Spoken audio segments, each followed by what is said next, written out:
शमशीर बेनियाम हज़रत खालिद बिन Waleed part number 37 अपना Islamic studio. नाज़रीन, रसूलुल्लाह सल्लल्लाहु अलैहि वसल्लम की हयात मुक़द्दसा की अजीम घड़ी तो वो थी जब आप अलैहिस्सलाम ने काबे में रखे हुए बुतों की तरफ तवज्जो दी।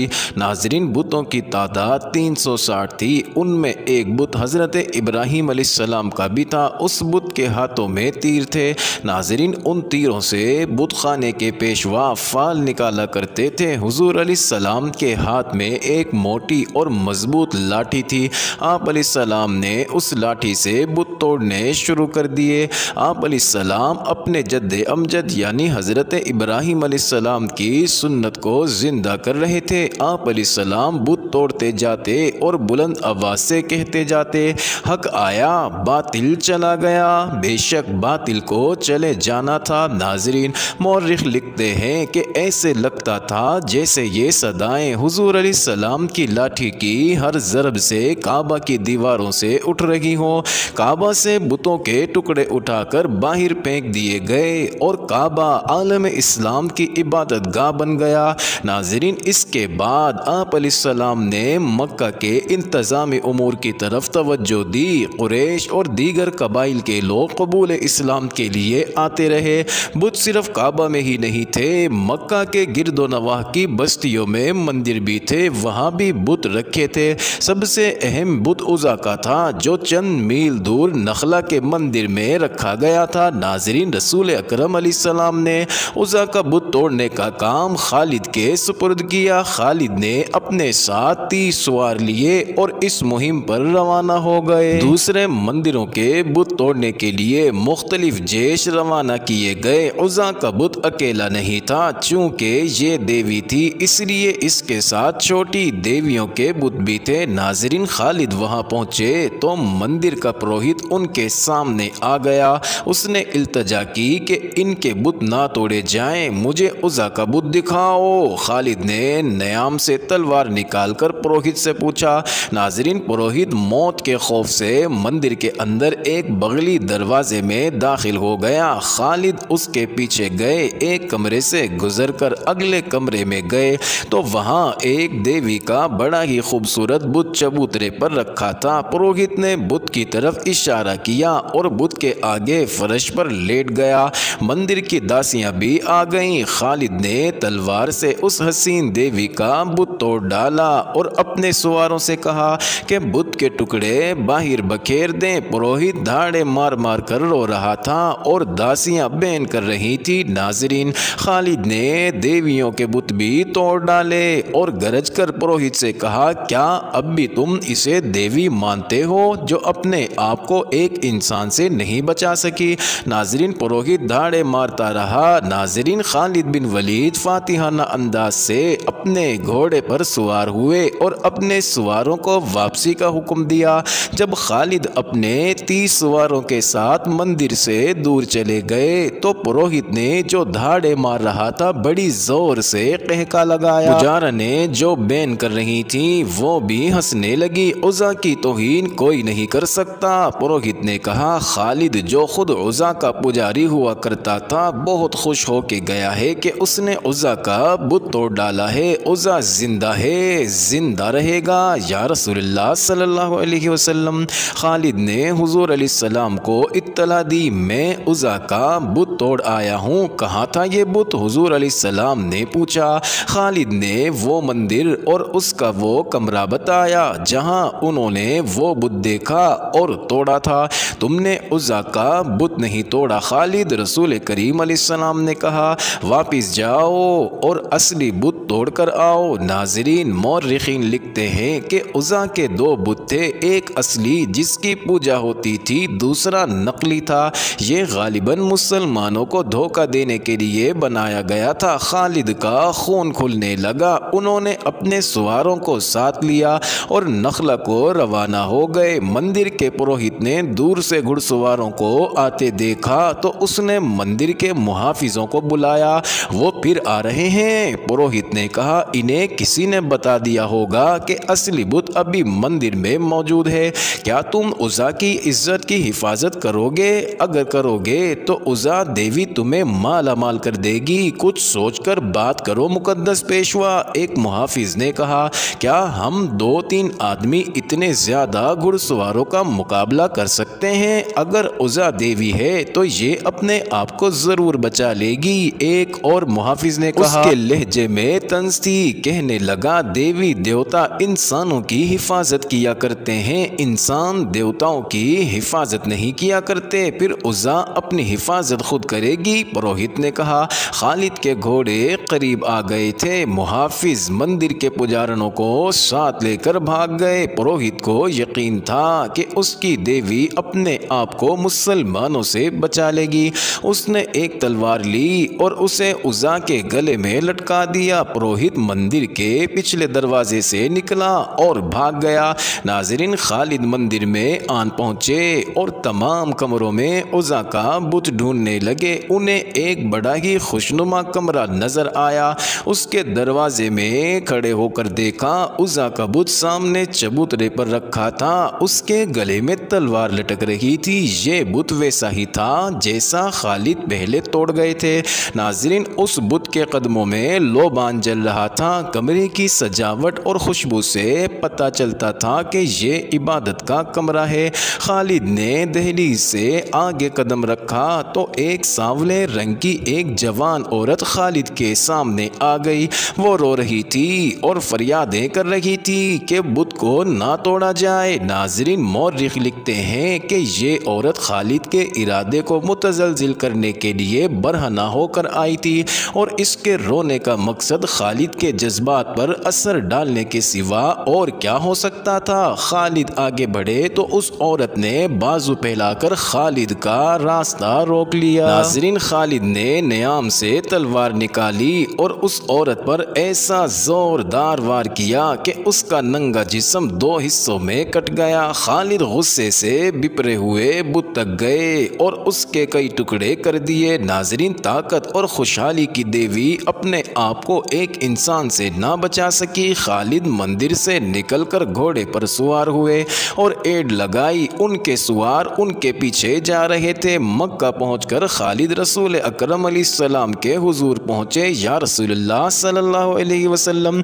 खालिद ने कहा, मैं उज़ा का बुत तोड़ आया हूँ। हाँ खालिद, रसूलुल्लाह सल्लल्लाहु अलैहि वसल्लम ने कहा, अब तुमने उज़ा का असली बुत तोड़ा है। अब इस खित्ते में बुत परस्ती नहीं होगी। नाज़रीन, कुरैश का मशहूर और जोशीला सालार इकरमा मक्का के रास्ते में खालिद के खिलाफ आखिरी मार्का लड़कर रूपोश हो गया था। उसने और सफ़वान ने अपने कबीले के सरदार की हुक्म अदूली की थी। उसे अपना अंजाम बहुत बुरा नज़र आ रहा था। उसे ये भी मालूम था कि रसूल करीम अलैहिस्सलाम भी उसकी ये ख़ता नहीं बख्शेंगे कि उसने इस्लामी फ़ौज के एक दस्ते पर हमला किया है और उस दस्ते के 2 आदमी शहीद कर दिए गए थे। नाज़रीन, इकरमा की बीवी मक्का में थी। तारीख़ों में वाज़े इशारा मिलता है कि रसूल करीम अलैहिस्सलाम ने फ़तह मक्का के बाद कुरैश की 4 औरतों और 6 आदमियों के कत्ल का हुक्म दिया था। उन्होंने मुसलमानों को बहुत ज़्यादा तकलीफ़ें पहुँचाई थी और मुसलमानों के ख़िलाफ़ साजिशें तैयार की थी। उन्हें मुर्तद कहा गया था। उनमें हिंद और इकरमा के नाम ख़ास तौर पर काबिले ज़िक्र हैं। अबू सुफियान की बीवी हिंद पर उस इंसान के खून की प्यासी हो जाती थी जो इस्लाम कबूल कर लेता था। नाज़रीन, इकरमा की बीवी मक्का में थी। फतह मक्का के 2-3 रोज़ बाद एक आदमी इकरमा के घर आया। मैं तुम्हारे लिए अजनबी हूँ बहन। उस शख्स ने इकरमा की बीवी से कहा, इकरमा मेरा दोस्त है, मैं कबीला बनु बकर का आदमी हूँ। तुम्हें मालूम होगा कि इकरमा और सफ़वान ने मुसलमानों का रास्ता रोकने की कोशिश की थी, लेकिन उसके साथ बहुत थोड़े आदमी थे। उसका मुकाबला खालिद से था जो तजर्बाकार जंगजू है और उसके साथ आदमी भी ज्यादा। मैं जानती हूँ, इकरमा की बीवी ने कहा, मैं पहले सुन चुकी हूँ। मेरे अजनबी भाई, मुझे बताओ वो कहाँ है? जिंदा तो है? वो मुझे बता गया था कि यमन जा रहा है। अजनबी ने कहा, वो कह गया है कि तुझे वहाँ बुला डालेगा। मुझे ये भी मालूम है कि वो किसके पास गया है, तुझे यही बताने आया था। वो वापस नहीं आएगा, उसे यहाँ आना भी नहीं चाहिए। इकरमा की बीवी ने कहा, वो आ गया तो उसे कत्ल कर दिया जाएगा, तुम तैयार रहना। अजनबी ने कहा, उसका पैगाम आएगा तो मैं तुम्हें उसके पास पहुंचा दूंगा। तुम उसके पास पहुंच जाओगी तो वो तुम्हें अपने साथ लेकर हबशा को चला जाएगा। नाज़रीन, अजनबी उसे अपनी बस्ती का और अपना नाम बताकर चला गया। 2 रोज़ बाद इकरमा की बीवी बनु बकर की बस्ती में गई और उस आदमी से मिली जिसने उसे इकरमा का पैगाम दिया था। क्या तू इकरमा के पास जाने को आई है? इकरमा के दोस्त ने पूछा। मैं उसे वापस लाने के लिए जा रही हूँ। इकरमा की बीवी ने कहा, क्या तू नहीं जानती कि वो आया तो उसे कत्ल कर दिया जाएगा, उसे कत्ल नहीं किया जाएगा। इकरमा की बीवी ने कहा, मैंने इस्लाम कबूल कर लिया है और रसूलुल्लाह सल्लल्लाहु अलैहि वसल्लम ने मेरी फरियाद पर मेरे शोहर को मुआफ़ कर दिया है। क्या तूने मोहम्मद सल्लल्लाहु अलैहि वसल्लम को अल्लाह का रसूल मान लिया है? मान लिया है। मोहम्मद अलैहिस्सलाम ने तुम्हारे साथ सौदा किया होगा। इकरमा के दोस्त ने कहा, उसने तुम्हारे आगे ये शर्त रखी होगी कि तुम और इकरमा इस्लाम कबूल कर लोगे तो नहीं। इकरमा की बीवी ने कहा, मोहम्मद सल्लल्लाहु अलैहि वसल्लम ने जो अल्लाह के भेजे हुए रसूल हैं, मेरे साथ ऐसा कोई सौदा नहीं किया और मोहम्मद अलैहिस्सलाम उनमें से नहीं जो सौदा करके अपनी बात मनवाया करते। वहाँ अपने शौहर की जान बख्शी की फरियाद लेकर गई थी। ये वही मोहम्मद अलैहिस्सलाम हैं जिन्हें मैं बड़ी अच्छी तरह जानती थी, लेकिन अब मैंने आप अलैहिस्सलाम को देखा तो मैंने दिल से कहा कि ये वो मोहम्मद अलैहिस्सलाम नहीं जो कभी हम में से थे। ये मोहम्मद सल्लल्लाहु अलैहि वसल्लम के पास मैं अब फरियाद लेकर गई।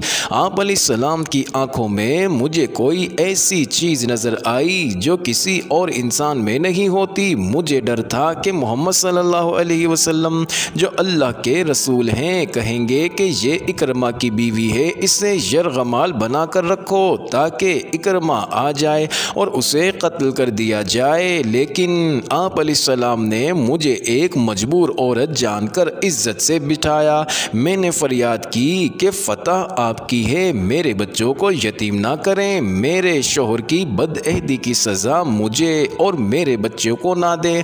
आप अलैहिस्सलाम ने कहा, मैंने इकरमा को माफ़ किया और मालूम नहीं वो कौन सी ताकत थी जिसने मुझसे कहलवाया कि मैंने तस्लीम किया कि मोहम्मद सल्लल्लाहु अलैहि वसल्लम अल्लाह का रसूल है। अब मैं उस खुदा को मानती हूँ जिसने मोहम्मद अलैहिस्सलाम को रिसालत दी है और तू मुसलमान हो गई। इकरमा के दोस्त ने कहा, हाँ। इकरमा की बीवी ने कहा, मैं मुसलमान हो गई, मुझे उसके पास ले चल। मेरे शोहर के दोस्त, मैं उसे वापस लाऊंगी, मैं दोस्ती का हक अदा करूंगा।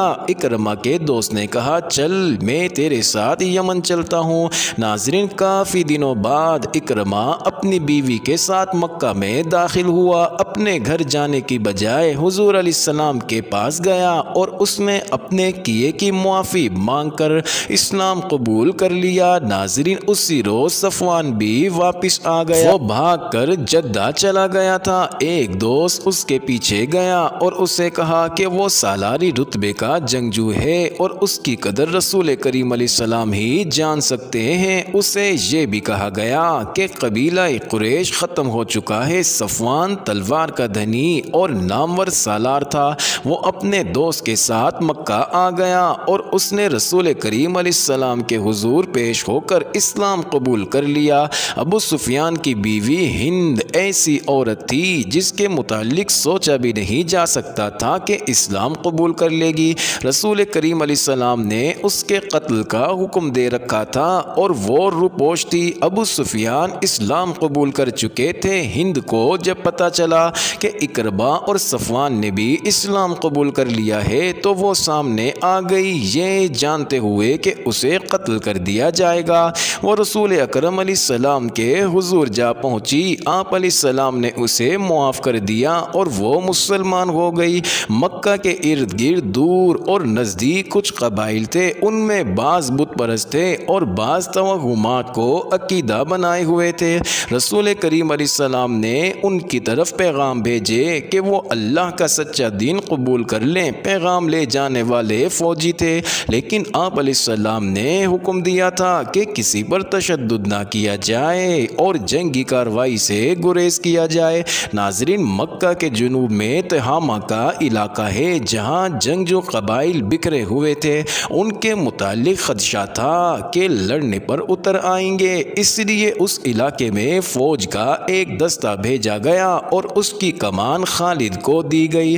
तमाम का तमाम दस्ता घुड़सवार था, उसमें बनु सुलेम के आदमी भी थे, मदीना के भी। नाज़रीन, खालिद को मक्का से तकरीबन 50 मील दूर मलमलीम के मकाम तक जाना था। खालिद अपने सवार दस्ते के साथ रवाना हो गए। उनकी मंजिल 50 मील दूर थी। नाज़रीन, बमुश्किल 15 मील दूर गए होंगे कि एक मशहूर जंगजू कबीले बनु जजीमा के आदमियों ने खालिद के दस्ते का रास्ता रोक लिया। खालिद ने अपने दस्ते को लड़ाई की तरतीब में कर लिया। बनु जजीमा बाकायदा लड़ाई के लिए निकल आए। हम लड़ने नहीं आए, खालिद ने ऐलान किया। मोअज़्ज़िज़ नाज़रीन, ये इंटरेस्टिंग वीडियो जारी है। अगली वीडियो किस्त नंबर 38 में देखना मत भूलिएगा।